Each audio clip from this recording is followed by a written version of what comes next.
Today we're going to draw this feather. So I'm going to start with the shaft of the feather, which is this line in the center.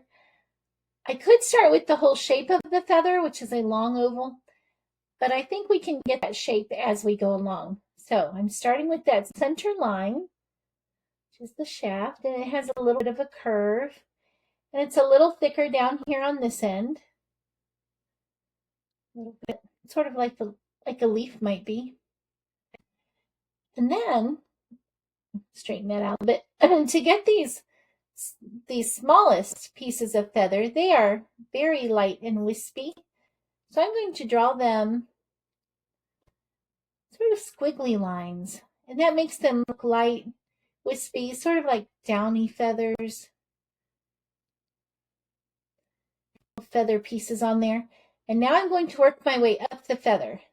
So I see that these lines are all going the same direction like this, right?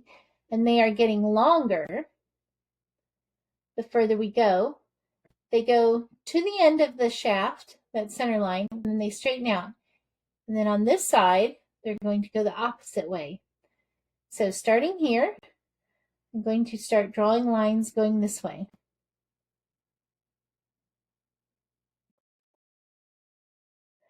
Some of them are a little bit longer. They're going to start, some are longer, some are shorter as we go, but they are, in general, going to be getting longer as I go, and they're all still going that same direction. Getting a little longer and a little longer. And then when I get to the end, I'm going to have a few that are going straight up and down. And then I'm going to switch directions. So down here on the other side, I'm going to be going this way. And you can turn your paper over if that's easier. You turn your paper over and go that direction. And I want to make them, they don't have to match it perfectly, but I want to make them pretty much match the length of the first ones.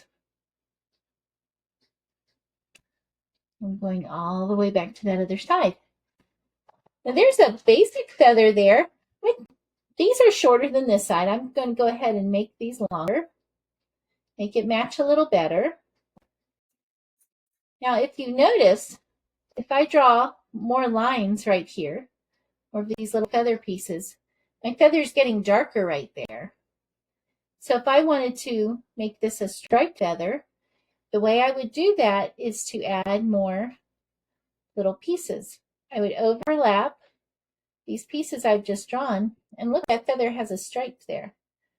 Could give it another stripe right here by adding more pieces.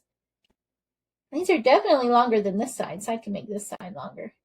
But the more you go over it, the more you overlap these little pieces, the more it looks like the feather has dark areas and light areas. If you've ever seen a guinea fowl, they have black or dark gray feathers, rather with white spots. So if I wanted to do something like that and leave a spot, I could go all around and leave a circular shape there. See, look, now it has a white spot on the feather. Or if I wanted to do a dark spot on this feather, I just overlap these little lines going in the same direction, and then I get a dark spot. So that's how you draw a basic feather. And most feathers have these little light pieces at the bottom, and then they get longer as they go out. Have a great day, and I'll see you tomorrow.